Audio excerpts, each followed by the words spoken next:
Dos amigos que soñaron con crear el superhéroe perfecto y lo consiguieron, aunque los beneficios económicos se los llevaron otros. Un par de amigos soñadores creó un personaje icónico e iniciaron un género que 80 años después ha recaudado miles de millones de dólares. Pero como siempre, la editorial sacó ventaja y se quedaron con todo, y estos amigos terminaron en la ruina.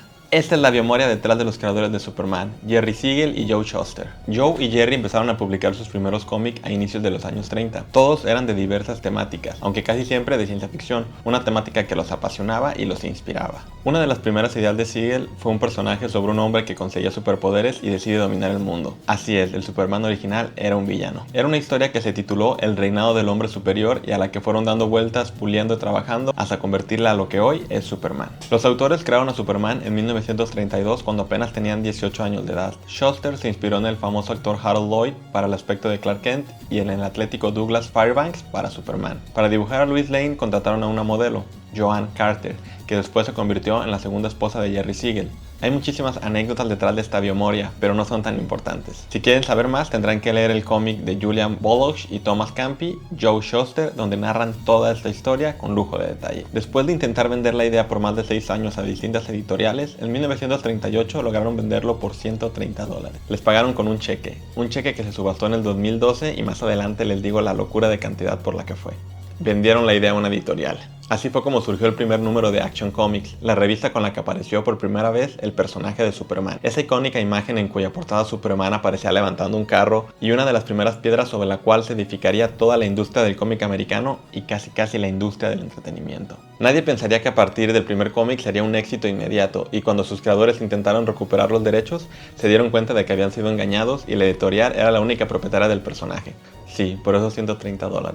Todos los derechos de su obra por $130. No solo crear un nuevo género, el de los superhéroes, sino también las bases en que se ha sustentado desde entonces los disfraces, la identidad secreta y los supervillanos. Joe y Jerry intentaron recuperar los derechos, pero no lo consiguieron. Aunque la editorial los compensó con un suculento contrato trabajando para DC Comics, Jerry escribiéndolos y Joe ilustrando, e incluso se les reconocía la autoría. Ya venía su nombre en la portada de los cómics. En poco tiempo llegaría la serie de radio y los famosos cortometrajes de animación de Max Fleischer, que fueron los más caros en ese entonces. Fue una serie de 17 cortometrajes en Technicolor realizados entre 1941 y 1943, que marcan la primera aparición animada del personaje y cualquier superhéroe. Y luego se desató la locura: teatro, televisión, juguetes, un fenómeno que agarró por sorpresa a todos. Tras unos buenos años en los que Siegel y Shuster se beneficiaron del éxito del personaje, pero muchísimo más la editorial, Shuster comenzó a tener problemas de visión, así que delegó a un grupo de dibujantes que se encargó de ilustrar las cada vez más demandadas historias de Superman. 8 años después, en 1946, los amigos ganaron juntos por el personaje $63,776, lo que equivale aproximadamente a $1,190,000 en la actualidad. Y cuando ese contrato iba a finalizar, Siegel y Shuster demandaron por primera vez a DC Comics. Al final llegaron a un acuerdo por el que cedían todos los derechos del personaje a cambio de $94,000 de la época.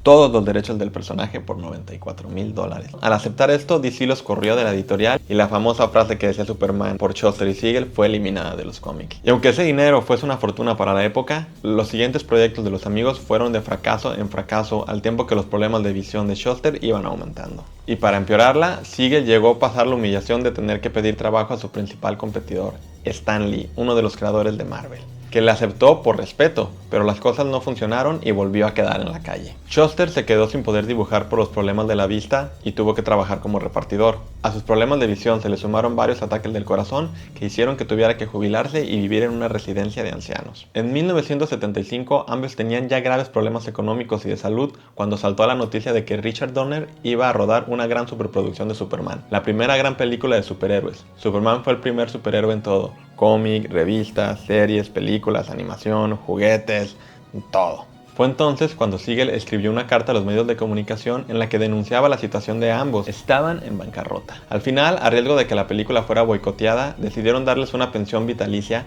de $20,000 anuales. Y Warner aceptó poner sus nombres en los títulos del crédito de la película como creadores de Superman. La película se estrenó en 1978 y recaudó $300 millones de la época. Fue la primera gran película de superhéroes de la historia y uno de los hitos de un personaje que había recaudado millones de dólares desde su nacimiento en 1960. 1938. En los 90 los creadores pasaron a mejor vida, el dibujante canadiense Joe Shuster en 1992 y Jerry Siegel en 1996. En 2012, el cheque original que pagó $130 por los derechos de Superman fue subastado por $130,000. El cheque en cuestión es un documento histórico, es un recordatorio de cómo algo con valor inicial aparentemente pequeño puede llegar a ser inmensamente valioso con el tiempo, especialmente cuando está vinculado con una idea tan poderosa como Superman. Después de casi 70 años de enfrentamientos judiciales, en el 2013 los jueces otorgaron los derechos completos de Superman a DC Comics frente a la reclamación de los herederos de Siegel. Shuster, desde tiempo atrás, decidió alejarse de los pleitos, ya que habían aceptado las condiciones en ese momento y no había marcha atrás. En la actualidad, Superman es un ícono mundial, uno que DC sigue explotando con todo tipo de productos, como en este 2025 se estrena una nueva película bajo la dirección de James Gunn y que pronostica ser otro éxito millonario para el personaje. ¿Ustedes qué piensan? ¿Hubieran vendido en ese momento los derechos para poder publicarlo? Aunque tampoco nadie sabía del grande éxito que tenía la idea de estos dos amigos. ¿De quién más te gustaría escuchar una biomoria?